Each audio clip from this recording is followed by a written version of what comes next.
Hi friends, வீட்டில் காய்கறி இல்லாத சமயத்தில் கறி குழம்பு சுவையில் சிம்பிளாக ஒரு குழம்பு எப்படி செய்யலாம் பார்க்கலாம் வாங்க. அதுக்கு முதல்ல ஸ்டவ் ஆன் பண்ணிவிட்டு ஒரு கடாய் வச்சுட்டு கடாயில் எண்ணெய் சேர்த்துக்கலாம். எண்ணெய் சேர்த்துட்டு அப்புறம் தாளிப்புக்கு கொஞ்சம் கடுகு சேர்த்துக்கலாம். ஃப்ரெண்ட்ஸ், கடுகு நல்லா பொரிஞ்சதும் 2 வெங்காயம் கட் பண்ணி வச்சுருக்கேன், பெரிய வெங்காயம். அதை சேர்த்து நம்ம நல்லா வதக்கிக்கலாம். நல்லா வெங்காயம் நல்லா வதங்கணும். நல்லா வதங்கினதுக்கப்புறம் நம்ம 1 ஸ்பூன் இஞ்சி பூண்டு பேஸ்ட்டு அதை சேர்த்து அதையும் நல்லா வதக்கி விட்டுடலாம். இஞ்சி பூண்டு பேஸ்ட்டு பச்சை வாசனை போகிற அளவு நல்லா வதக்கி விட்டுறணும் ஃப்ரெண்ட்ஸ். அப்புறம் தக்காளியே ஒரு 3 தக்காளி அரைச்சி வச்சுருக்கேன், அதை நம்ம இதில் சேர்த்துக்கலாம்.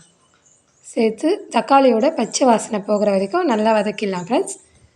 அதோட பச்சை ஸ்மெல்லு போகணும், அது வரைக்கும் நல்லா வதக்கி விட்டுட்டு அப்புறம் நம்ம தேவையான மசாலா பொருட்களை அது குழம்புல சேர்த்துக்கலாம். ஃபஸ்ட்டு மஞ்சள்தூள் 1 ஸ்பூன், அடுத்தது மல்லித்தூள் 2 ஸ்பூன், அடுத்து கரம் மசாலா 1 ஸ்பூன், அப்புறம் கறி மசாலா ஒரு 2 ஸ்பூன் சேர்த்துக்கலாம் ஃப்ரெண்ட்ஸ். குழம்பு மிளகாத்தூள் ஒரு 2 ஸ்பூன். இது எல்லாத்தையும் ஒன்றா சேர்த்து நல்லா நம்ம கலந்து விட்டுடலாம். அதோட பச்சை வாசனை போகிற வரை நம்ம மிக்ஸ் பண்ணி விடலாம். நல்லா வதக்கி விட்டுட்டு அப்புறம் குழம்புக்கு தேவையான அளவு நம்ம தண்ணி சேர்த்துக்கலாம் ஃப்ரெண்ட்ஸ்.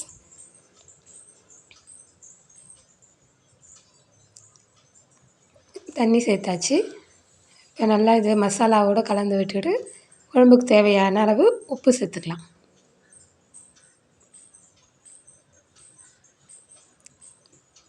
உப்பு சேர்த்து நல்லா வதக்கி மிக்ஸ் பண்ணி விட்டுருவோம் ஃப்ரெண்ட்ஸ். மிக்ஸ் பண்ணிவிட்டு நம்ம ஒரு மூடி போட்டு குழம்பு நல்லா ஒரு 5 நிமிஷம் நல்லா கொதிக்கிட்டோம்.